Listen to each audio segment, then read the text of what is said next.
রমিন Reigns এবং CM punk কেউই রাজি নয় একসাথে ফাইট করার জন্য। সো গাইজ আজকে স্ম্যাকডাউনটি শেষ হয়ে গেছে। কি হলো আজকে স্ম্যাকডাউনে সমস্ত কিছুই থাকবে আজকের এই ভিডিওতে। সো যারা যারা চ্যানেল নতুন আছেন চ্যানেলটিকে সাবস্ক্রাইব করবেন, ধন্যবাদ। স্ম্যাকডাউনের শুরুতে আমাদের দেখানো হয় আজকের মেইন ইভেন্টে জেকব ফাটো এবং জে উসোর অ্যাডভান্টেজ ম্যাচ হবে। তারপর বিয়াঙ্কা ব্লেয়ার, বেলি, ইও স্কাই, নিওমি এবং কি রিয়া রিপ্লি আসে। তারা এসেই বলে ওয়ার গেমস আমরাই উইন করব এবং কি আমরা লিভ মর্গেনদের একদম ডিস্ট্রয় করে দিব। তখনই সেখানে লিভ মর্গেন এবং তাদের টিম মেম্বারদের নিয়ে তারা চলে আসে। লিভ মর্গেন এসেই বলে এটা শুনতে অনেকটা ফানি লাগছে যে তোমরা আমাদের হারিয়ে দিবে। তারপর লিভ মর্গেন তার পুরনো একটা চাল চালে, সে সবাইকে উস্কাতে থাকে। এক কথায় দুই কথায় তাদের মধ্যে হাতাহাতিও শুরু হয়ে যায় এবং হাতাহাতিটা এরকম পর্যায়ে চলে যায় যে লাস্টে কিন্তু সেখানে সিকিউরিটি গার্ডরাও চলে আসে। সো গাইস প্রথমে তো মনে হয়েছিল যে উইমেন ওয়ার গেমসটা ওইরকম ইন্টারেস্টিং হবে না, কিন্তু গাইস এই স্টোরি লাইনটা কিন্তু খুব একটা খারাপও না। এখন গাইস সার্ভাইভার সিরিজ হতে আর মাত্র একদিন বাকি, এখন দেখাই যাক এখানে কে উইন করে। তারপরে আন্দ্রাদে ভার্সেস সিনস্কে নাকামোরার একটা 1-in-1 ম্যাচ শুরু হয়ে যায়। গাইস একটা কথা না বললেই নয়, সিনস্কে নাকামোরার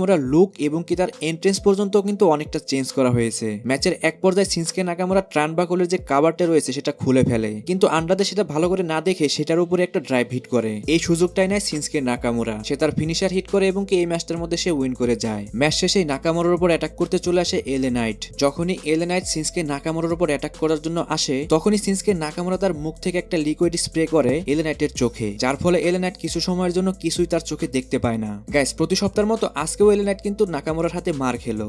এখন দেখার বিষয় হলো সার্ভাইভার সিরিজে কি হয়। আই হোপ নাকামোরা যদি হেরেও যায় তাহলেও কিন্তু এলএ নাইটকে একটা স্ট্রং ফাইট সে দিবেই। সো গাইস আপনি কি মনে করেন এই ম্যাচটার মধ্যে কে উইন করবে? অবশ্যই কমেন্ট করে জানান। তারপরে ব্যাক স্টেজে সোলো সিকোয়া এবং তাদের ব্লাড লাইনকে আমরা দেখতে পাই। সেখানে সোলো সিকোয়া জেকব ফাটুকে তার ম্যাচ সম্পর্কে কিছু বলছিল, কিন্তু তখনই সেখানে চলে আসে নিকোলডিস। নিকোলডিস এসেই সোলো সিকোয়াকে বলে আজকে জেকব ফাটু এবং জে ওসোর একটা অ্যাডভান্টেজ ম্যাচ রয়েছে, এই ম্যাচে তোমরা কেউ এখানে ইন্টারফেয়ার করতে পারবে না, কারণ এই ম্যাচটা অনেক ইম্পর্টেন্ট। সোলো সিকোয়া নিকোলডিসের কথায় রাজি হয়ে যায়, সে বলে ঠিক আছে আমরা এখানে কেউ ইন্টারফেয়ার করব না। তারপর আমরা ব্যাক স্টেজে জনি গার্গন এবং চ্যাম্পাকে দেখতে পাই। তাদের মধ্যে আমরা আজকেও দেখতে পাচ্ছিলাম যে কোনো সমস্যা রয়েছে, হয়তো কিছুদিনের মধ্যে এই টিমটাকে আমরা ভেঙে যেতে দেখতে পারি। তারপর কেভিন ওয়েন্সের একটা ভিডিও প্লে করা হয়, সেখানে কেভিন ওয়েন্স বলে সবাই কোডি রোডসকেই ঠিক বলে, কিন্তু আমি আপনাদের বলবো কেন আমি রাইট।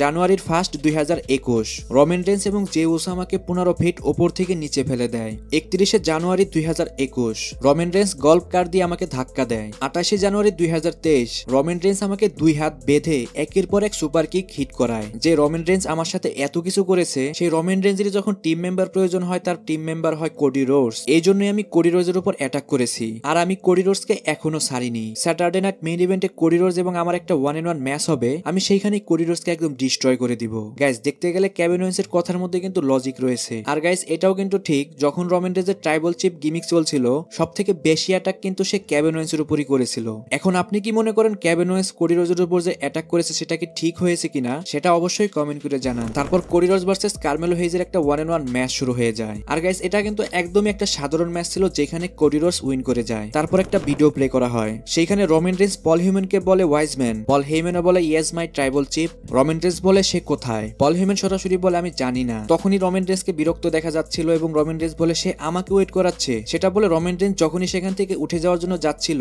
তখনই চলে আসে সিএম পাঙ্ক। রমিন রেন্স সরাসরি সিএম পাঙ্ককে বলে আমার তোমাকে প্রয়োজন নেই। এর উত্তরে সিএম পাঙ্ক বলে আমিও তোমার সাথে ফাইট করতে চাই না, আমি শুধু পল হিউম্যানের কথা এখানে এসেছি। রমিন রেন্স বলে আমি তোমার অ্যাটিটিউড এবং তোমাকে আমি পছন্দ করি না, এজন্য আমি চাই না তুমি আমাদের সাথে ওয়ার গেমসে থাকো। তখনই পল হিউম্যান রমিন রেন্সকে বুঝাতে থাকে। পল রমিন রেন্সকে বলে আমাদের এই মুহূর্তে সিএম পাঙ্ককেই প্রয়োজন। পল হিউম্যান সিএম পাঙ্ককে বলে তুমি যদি এখন রমিন রেন্সের সাথে টিম আপ করে ওয়ার গেমসে না ফাইট করো, সোলো সিকোয়া তোমার পিছনে পড়ে যাবে, সেটা তোমার জন্য আরো বেশি সমস্যার হতে পারে। গাইস একটা জিনিস কিন্তু শিউরি ছিল, তারা তিনজনই সোলো সিকোয়াকে একটু হলেও ভয় পাচ্ছিল। সিএম পাঙ্ক বলে আমিও তোমাকে পছন্দ করি না, আমি শুধু এখানে এসেছি কারণ আমার ফ্রেন্ড পল হিউম্যানের উপর অ্যাটাক করেছিল সোলো সিকোয়া, এই জন্য আমি সার্ভাইভার সিরিজে সোলো সিকোয়ার সাথে ফাইট করতে চাই। রমিন রেন্স তারপরে বলে 1 টাইম। তারপর সিএম পাঙ্ক বলে ঠিক আছে 1 টাইম, শুধু আমাদের ওয়াইজম্যানের জন্য। তারপরে সেখান থেকে সিএম পাঙ্ক চলে যায়। গাইস এখন একটা বিষয় কিন্তু ক্লিয়ার হচ্ছে না, সত্যি কি পল হিউম্যান রমিন রেন্সের ওয়াইজম্যান হয়ে রয়েছে নাকি সে সিএম পাঙ্কের ওয়াইজম্যান হয়ে গেছে? এখন গাইস এটা কিন্তু সার্ভাইভার সিরিজের পরে আমরা ভালোভাবে বুঝতে পারবো। তারপর ব্যাক স্টেজে আমরা এলএ নাইটকে দেখতে পাই,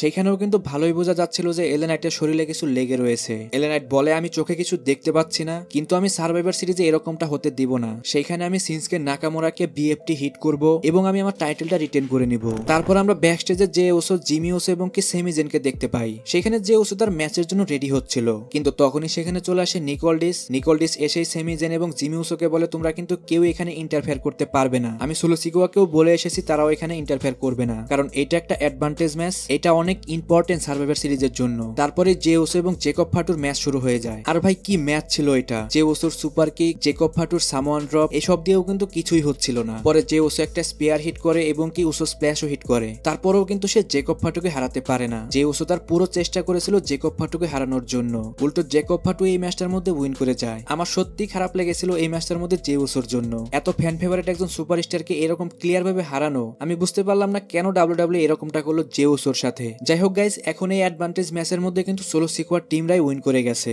এর মাধ্যমে আজকের স্ম্যাকডাউনটি শেষ হয়ে যায়। গাইজ, আগামীকাল কিন্তু সার্ভাইভার সিরিজ, অবশ্যই সার্ভাইভার সিরিজের সমস্ত আপডেট কিন্তু আমার চ্যানেলেই পাবেন, এবং সার্ভাইভার সিরিজ নিয়ে একটা প্রেডিকশন ভিডিও আছে, সেটাও কিন্তু দেখে নিতে ভুলবেন না। সো গাইজ, আজকের ভিডিও এই পর্যন্ত। রেসলিং সম্পর্কে সমস্ত নিউজ এবং আপডেট জানার জন্য চ্যানেলটিকে সাবস্ক্রাইব করবেন। ধন্যবাদ।